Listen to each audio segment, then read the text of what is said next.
Okay, well, welcome everybody. I am very excited to be with you here this afternoon for me. It may be morning, afternoon, evening, wherever you are. And I am very excited to be talking about thriving through transitions using solution-focused coaching. So that is the focus of our talk this afternoon. So I thought what I would do is actually introduce myself by way of some of the transitions that I have been through. And I realized when I did this, it looks a bit like a logic puzzle of if row one equals this, what is the question mark of where we will be going next? So as you can probably tell from my accent, I'm from the UK originally, but I was born in Australia. My parents are British, but they worked in Australia for several years. So I actually moved to the UK when I was 2.5. So I don't have any memories from Australia. And I couldn't find a baby photo because my parents still have most of my baby photos on slides rather than digitalized. So I couldn't find a cute baby photo of me. So even though I don't remember that, that was a really big part of my story that somehow I was from Australia. So although I grew up in the UK and spent most of my life there, I did go back to Australia after I'd finished my university degree to see where I was from, to work there. And throughout that, so I guess I started life as a clinical psychologist. So that was, I studied psychology at university. Wanted to become, sorry, Alan, wasn't it? Sorry, no, was Sorry. meant to be on mute. Sorry. No worries. So I studied psychology at university, became a clinical psychologist, and worked in the UK for several years. And then I moved to Singapore, which is where I am based currently. And that's when I really got into kind of working with clients in transition, because before that, I'd worked with clients mostly with severe and enduring mental illness in the National Health Service. And then I found quite a big culture shock, not so much moving from London, where I'd worked with a very diverse kind of staff and clients, but so moving to Singapore wasn't a huge culture shock from that point of view, but moving from the public health system where I had long waiting lists and I would try and be kind of getting rid of clients to any other service that would be able to work with them. And then I moved to private practice, and I found that a really big kind of shock, because suddenly I had clients who didn't want to spend several sessions kind of doing assessments, and they wanted to kind of move forward quite quickly. And many of them didn't even have a mental health problem. Many certainly shouldn't have had or wouldn't have had a mental health problem if they'd had the right support through the transition of moving to Singapore. I used to work with a lot of expats. And that's why I thought at that time I was using cognitive behavior therapy and feeling it really wasn't a good fit for the kinds of clients I was working with and what they needed. And that's when I came across solution-focused therapy. So I trained back in 2009 and was very, very skeptical from my clinical psychology training of, wow, we don't need to do an assessment and diagnosis and formulation. We can literally kind of ask people where they want to go and run with it. But since then, after kind of experimenting and finding, really made a difference to clients, I can't not be solution focused anymore. So I still work to really support clients through transitions using the solution focused approach. And that's what I want to share with you today, some of the sort of thoughts and things that I've noticed over the years. And after we'd been in Singapore about 8 years, we had 2 children. We moved back to Finland, where my husband is from. And again, I worked with a lot of expatriates in Finland. And then I came back to Singapore in 2020. So I've been back here 4 years now. And so you can see sort of through the photos, there's a bit of a theme from the photos that I've chosen to share, and I will come back to that later on. But I guess also as I've transited through my life, the kinds of clients in transition I work with has also changed. So I used to work a lot with expats in transition, so people moving country or repatriating to Singapore and then Finland. But as I had children, I found myself being really drawn to supporting new mums through that sort of big life transition, becoming a parent. And now, as I guess I've gone through sort of my career and moved up, I do a lot of executive coaching and work with leaders in transition. So maybe somebody going to their first team lead role, or moving up to C-suite. So I've worked with a whole different range of transitions and clients. But I would love to find out, let me share the objectives from today, and then I'd love to find out a bit more about you and who's in the room. So one of the things I learned a few years ago from Scott Miller, from any of you who know his work on deliberate practice, training going on a training course can actually interfere with what you're doing well already. And that's what I love about the solution-focused approach, is that we don't want to interfere with what's already working for clients. We really want to see what's working, celebrate that, and build on that. And that's what I want to do with you all too, because I'm sure all of you in some capacity or other work with clients in transition, because that's a feature of our life. We go through so many different transitions, whether that's in sort of life stages, job transitions, moving countries, etc. So I will love to find out what you guys do well already. And then we will look at a little bit of some of how do we work with clients in transition? Because I think although there's a lot of excitement, lots of people choose to go through transitions. They want to become parents, they want to change job, they want to move country. Not everybody chooses the transitions they're going through. Some people, it maybe they've lost their job, their company's restructuring, or even if they have chosen transitions, there's often a lot of grief and loss attached to that I miss lots of things about my previous job, my previous workplace. I love being a parent, but I miss some of the freedom I had from not being a parent. So we'll look at how do we listen to people? How do we really support people with what is it they want, but also acknowledging some of the challenges or the emotions attached to that transition. And then something again really close to my heart. When I moved to Singapore, the culture is so different from the UK, and I really wanted to work in a culturally respectful way. And while I wouldn't say I understand, to say I understand Asian culture, that's a massive undertaking. But there are some things that I think SF really nicely lends itself to working across different people from different cultural backgrounds, but I will share some things that I've learned along the way. And I hope that some of you, you'll be inspired or have some ideas that you might want to take forward in your work. So first of all, I would love to find out who is in the room. So while this is focuses on coaching, obviously lots of people who are attending this conference are also therapists, or maybe both or neither. So let me just do a poll, and I would love to hear from you. What are you? Do you work as a therapist? Do you work as a coach, or both, or neither? So let me just give you a minute or two for everybody to answer that. Okay, I think this takes a little while to catch up with everybody. There's still a few people to answer. If you're neither, I would love to know. Maybe pop in the chat. What do you work as? So, and I forgot to say earlier, I'd really like this presentation to be interactive. I'm not going to be talking to you too much. So hopefully we will have, please stop me if you have questions, and there will be lots of exercises along the way. So it won't just be me talking. Okay, fantastic. So I've just noticed a couple of other people in the waiting room. Okay, and just say that the slides will all be available after, so we will be sending the recording and the slides to the SF24 organizing team, so they will be distributing those afterwards. But please, if you want to take photos of any slides as you go through, please do. Okay, fantastic. So the next thing I would like to find out from you is, what transitions do you normally support clients with? A lot of coaches, that's their kind of niche. I'm a coach for new parents, or I'm a leadership coach, or whatever it is. So if you could, this is a Mentimeter word cloud.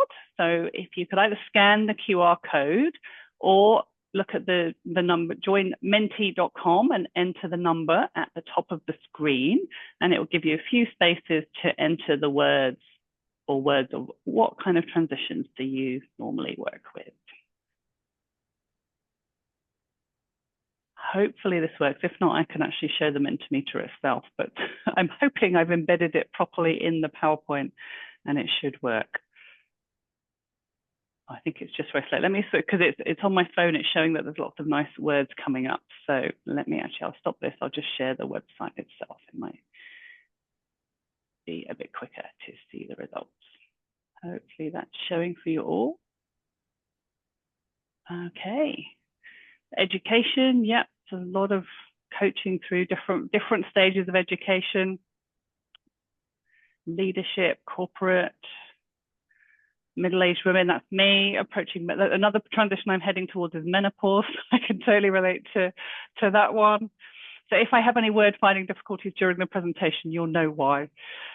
Okay, so a lot of job, career transitions, Okay, I don't know if anybody would like to share a little bit or sort of unmute and share who they kind of work with or what they're drawn to about working with clients in transition after illness, yeah, post-health. Wonderful. So we've got a really broad range of different kinds of transitions that we all work with. Lovely. And so what I will do is I'll take pictures of the word cloud and paste them into the slides before kind of sharing them back with the team. So everybody will get to see all the different results from today. Okay. Oh, it has now appeared on the slide. I think it's just a little bit slow. Okay. Wonderful. Right, well, that's enough of me talking for the moment. So I'm going to put you in breakout rooms. And what I would like you to share with each other is, what do you already do that works well? So a lot of you have had a lot of experience of working with clients in all different kinds of transitions. So what do you already do well that works? And then obviously I'll share some ideas of what I've found and hopefully put them together to support you even better with working in transition. Okay, welcome back. I would love to hear what some of the wonderful things that you guys already do when working with clients in transition. So who would like to share what your group talked about? Well, I'm the only one. Ron and I are the only ones here on camera with ours at this point. HK4, Paul was saying that one of the things is that people don't understand that transitions are not just an event, it's actually a process. Mm-hmm. And so making sure that's coming through, piling up the past successes, Mike was saying, and making sure that the attractiveness of the change that they want is really clear, that they're wanting to be made, that they get to build their confidence. Yep. And then, so the confidence has been built by them, for them, and the difference it'll make. Rhonda talked about finding out the motivation, the purpose for the people. So what is their why? Because once you've got their why and they know their why, they're doing it, then they're away laughing. So those sorts of things, really. Wonderful. Yeah, and I love all of those. So obviously it's, we're very much focused on what is it the client wants through this transition, what are their sort of hopes for that process, and they get to construct that. And yeah, it's a process, isn't it? It's not just a one-off or an event. It can often be validating that it isn't just a one-off, that it actually is a process, and that it isn't going to be a quick thing, or it may not be, but that it's normal and it's okay. I mentioned that I find William Bridges' transition book to be really helpful in that, in terms of understanding that. So yeah, sense of normalizing. Yeah, we all go through this. There might be a whole range of emotions, ups and downs. It's not just going to be, I'm not fine, then I'm fine. There's, it's a normal kind of process. Absolutely. Wonderful. Thank you, Ellen. Who else would like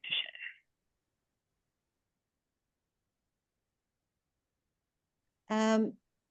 Jane and Kai and Suzanne's okay if I report? Well, it's interesting in our group because Jane works in the education environment, and the expectations from between a parent and a child in the school system, how different it is. And she pointed out that, that everybody has different expectations, and that's part of the transition. And how to, especially the young ones, to make them feel that it's worthwhile staying at school. Kai works in an organization in the corporate environment, and he highlighted how important it is to find what strengths people have, what successes they already have, and how to build on that. And my own work is from adulthood into elderhood. So that other life stage, very much built on the question of hope. And, the reality in my work is that the people that I coach have already been retired, or so-called retired, if we can use that old-fashioned word, for as long as they've been working in an official job. So elderhood is another life stage, and how to manage that. And there I really work on hope, and also using experience to transfer those skills and those wisdoms and those successes into a different way in this other life stage. Wonderful. Some really important things there. I think, yeah, a lot of it is, especially if you're going through a transition, you know, the family is going through a transition, or, you know, there might be very different people at very different parts of the journey, and there can be a sort of mismatch in, well, they're fine, well, I'm fine, why are you not fine? Or I should be fine. And, you know, people having different ideas of, or expectations of themselves, of how I should be, or from going through a transition. And I think you're right, each time you go through a transition, it can feel like this is new. I've not done this transition before, therefore I'm starting from scratch. But I like what you said, Annabelle, about helping people see their strengths and what they can draw on from other points in their life that might be useful at this point, because I think that's so important.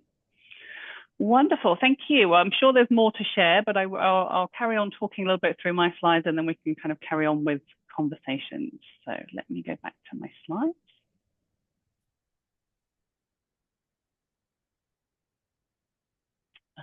Okay.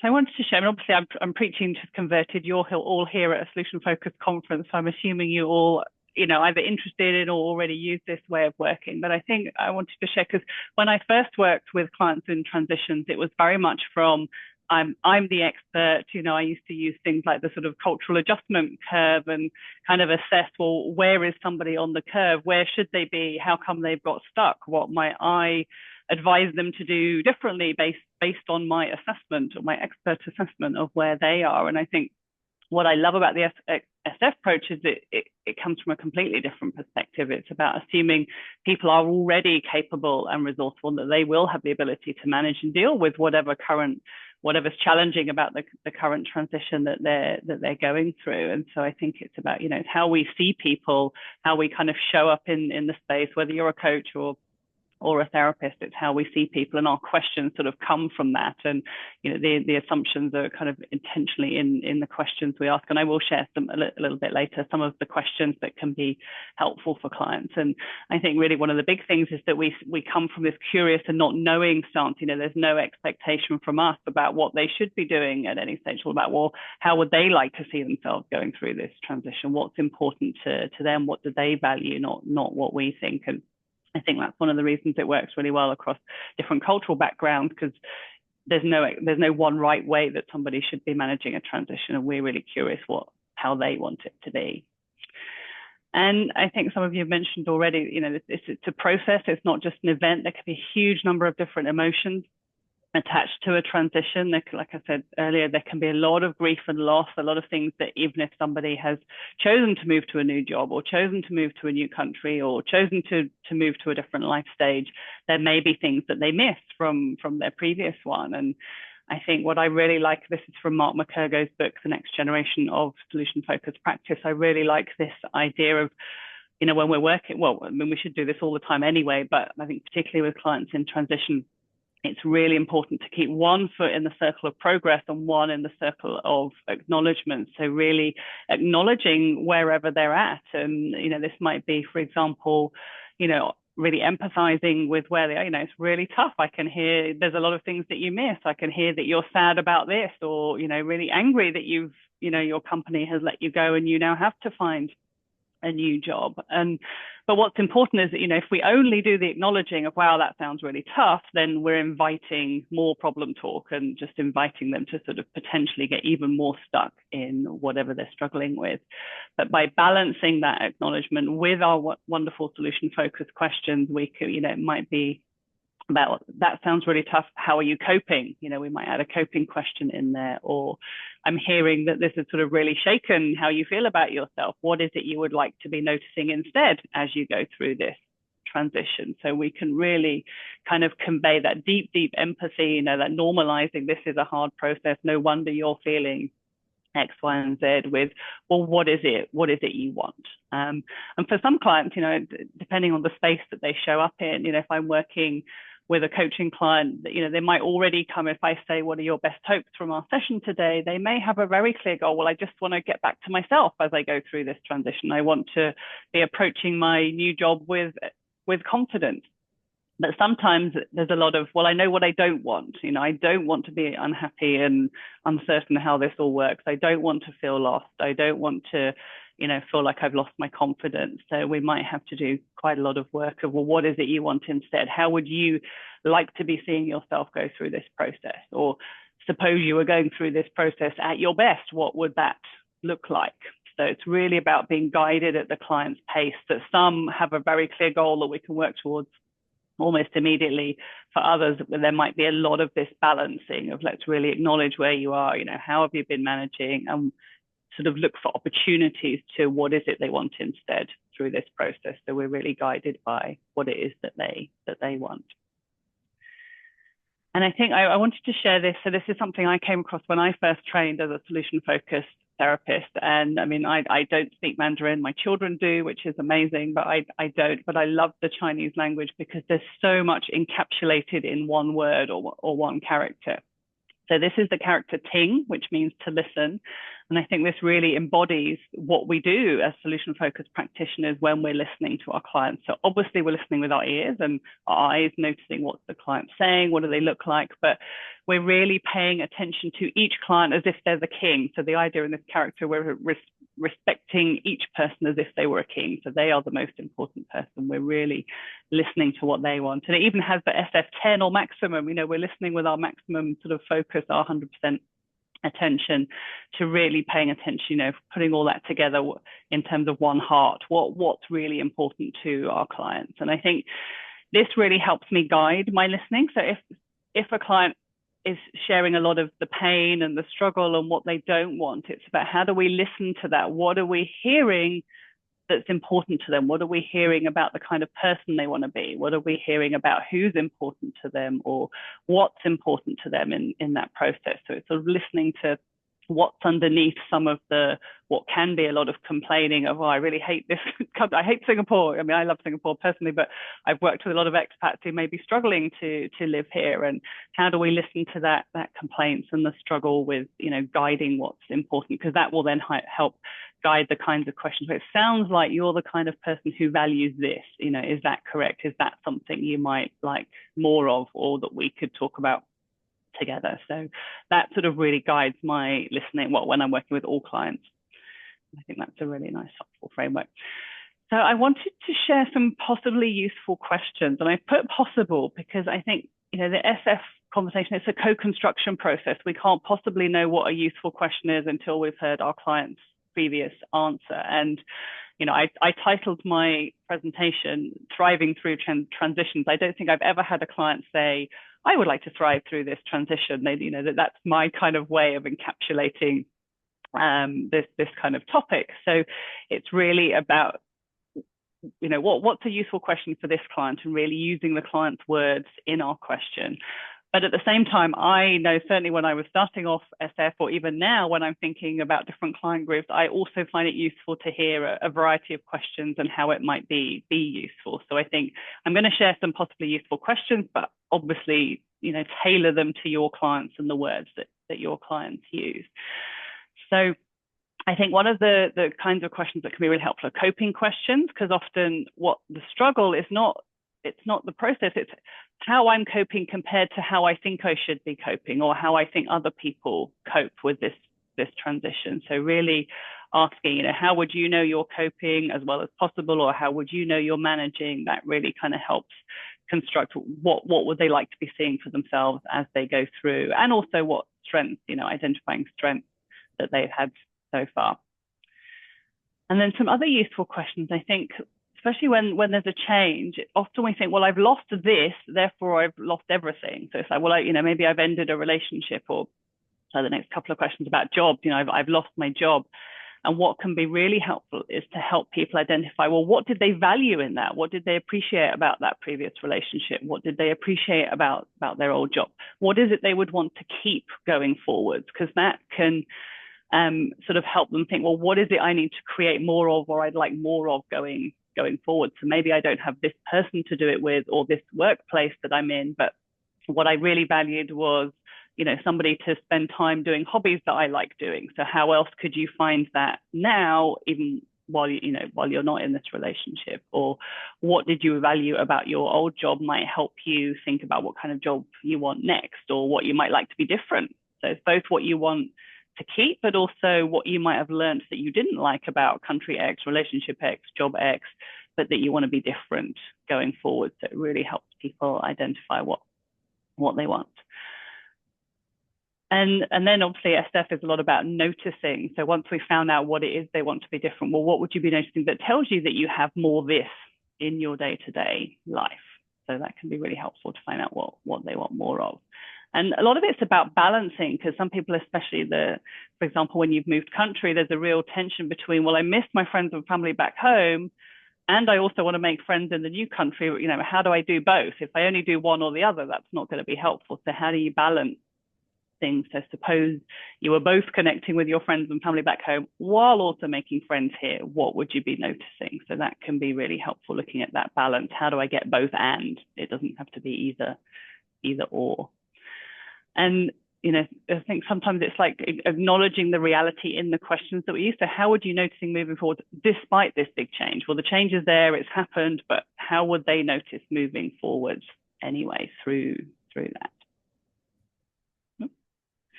Scaling, always wonderful, I think, within any clients, but 10, you know, suppose on a scale of 0 to 10, where 10 is you're satisfied, you're doing everything possible, where are you already? You know, obviously what's got you to that number and not lower. So you can scale all sorts of things. You might scale, well, suppose you were coping as well as possible through this transition, and you know, 10 is coping as well as possible, 0 is not coping at all, where are you already? Or suppose you were showing up in this new job, but your 10 out of 10 is being at your confident self already, and 0 is no confidence, where are you already? So you can scale guided by what the client's goal is. And it's all about what tells you that you know, what tells you moving on, but also involving other people. So who else, who's important to them, who's in their system, who would notice they're moving on, what would that look like? Sorry, Alan, I noticed you've got a hand up.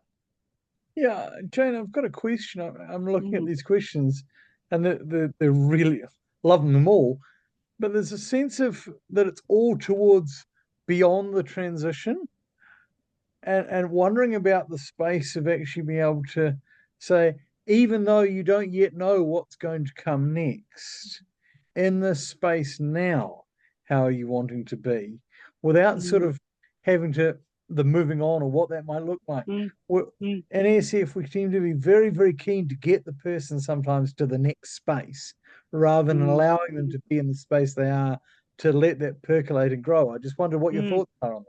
I totally agree. I mean, I think that's, you know, I was writing a book. This is based on a book chapter of, you know, helping people move on through a transition. But I think that's so important, and we absolutely should never be solution forced. You know, we should be solution focused. What does the person want? And sometimes it might be really important to stay where you are and not move. Or, you know, how would you like this to be right now? So I think it's absolutely being guided by what feels right. Right, yeah, for this person. Yeah. Going, saying, okay, if we've got that, what about the person who actually doesn't know, and that risk of we believe in them so much that we don't allow them to be uncertain or to be scared or something. It's a worry there for me, that, as you say, the risk of solution force is present. Absolutely. And I think there's obviously, I've put a set of questions. There are lots and lots that are helpful. So really, really important to, maybe it's okay not to know, or let's create, you know, is this a space you'd like to begin creating now? Are you ready? You know, you might say, how ready are you to begin moving forwards, or even thinking about what moving forward might look like? So I think really important to allow people to be where they are. So I think that comes back to whatever it is they've said they've got. I mean, I had a client who I saw during the pandemic who he'd had a family member in ICU. He'd had his first child and nobody'd been able to meet the child. He'd not been able to see family. His workplace that he'd moved to Singapore was then relocating out of Singapore. So his job was about to go. Everything that could possibly have been happening, every life transition at the same point.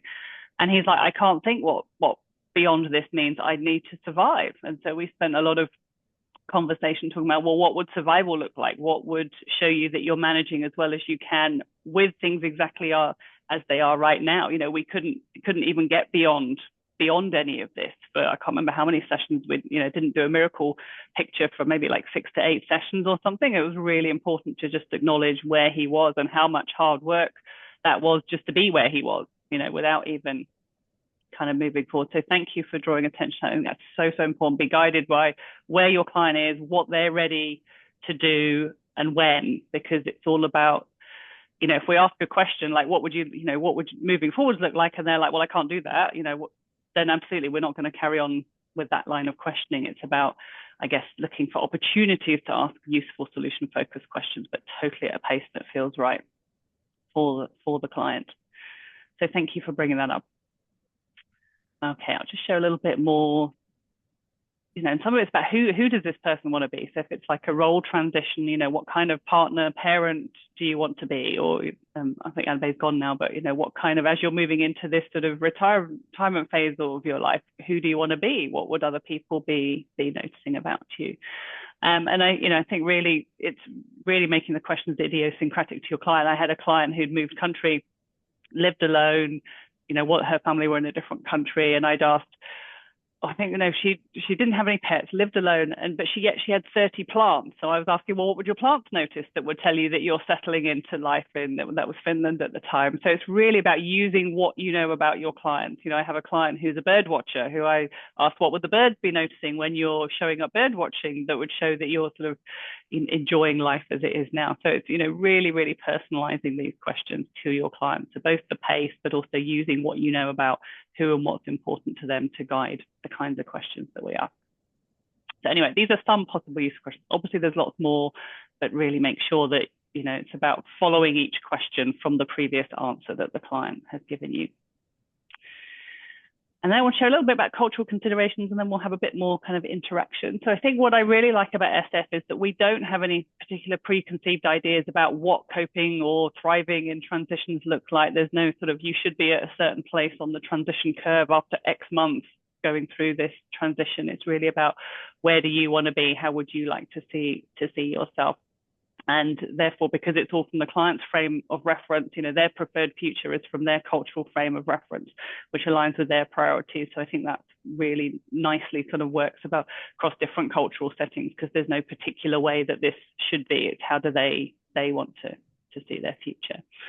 And so some of the cultural values that are important in the Asian context, particularly, so the idea of kind of, more of a collectivist culture, relationships, families, teams, really, really important to people, rather than what you necessarily as an individual want. So I think we build that in already with our relationship questions. How will others notice, and the balance can be this sort of idea of harmony being more important than your individual goals. How might you notice going through this transition in a way that fits for both you and your family, or both you and your team? So it can really allow people to share, not, rather than assuming you must want something for yourself, what's important for you, for those around you, for how you are in those different contexts. And I think there's a lot of sort of cultural emphasis on things being pragmatic and moving forwards.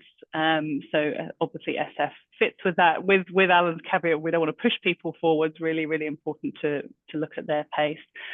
And I think another value, a cultural value that's important, is the idea of modesty. People don't like kind of, showing off and talking about strength. So if we ask directly, what strengths has it taken to manage that transition, that may be, potentially quite a difficult question to answer. So it might be saying, well, what might you be noticing as you go through this transition well, or, whatever the words that they have used. So really, really important to, again, sort of think of the impact of our questions. Who are we asking questions to in a way that fits with them?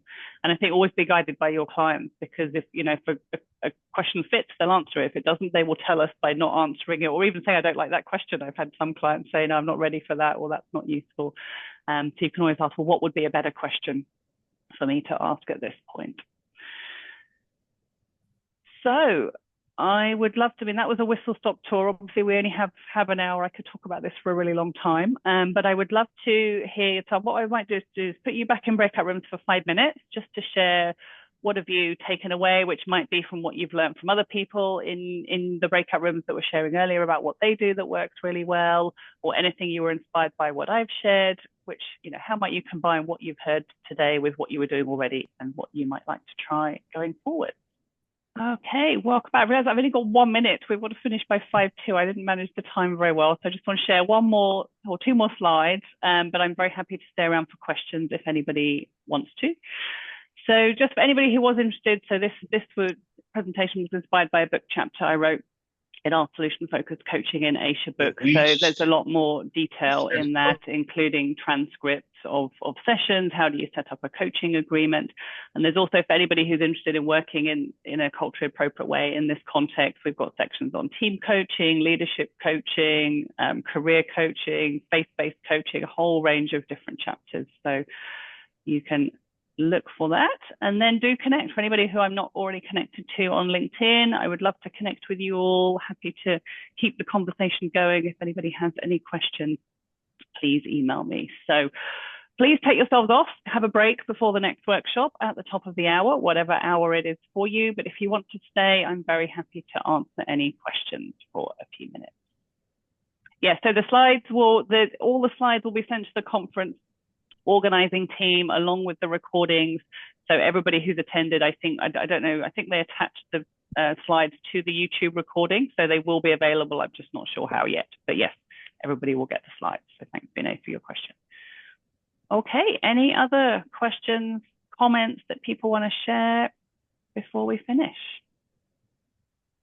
Thanks very much, Jane. This hour flashed past. I know. I would love to talk more with you all and have more of a discussion, but yes, it was short and sweet. Well, quick. So, yep. Yeah. Well, thank you for your participation. So much for it. Thank you. Yes. Really You're welcome. Thank you. Thank you, everybody. Enjoy the rest of the conference. There's lots of wonderful presentations coming up. Have a great rest of the 24 hours.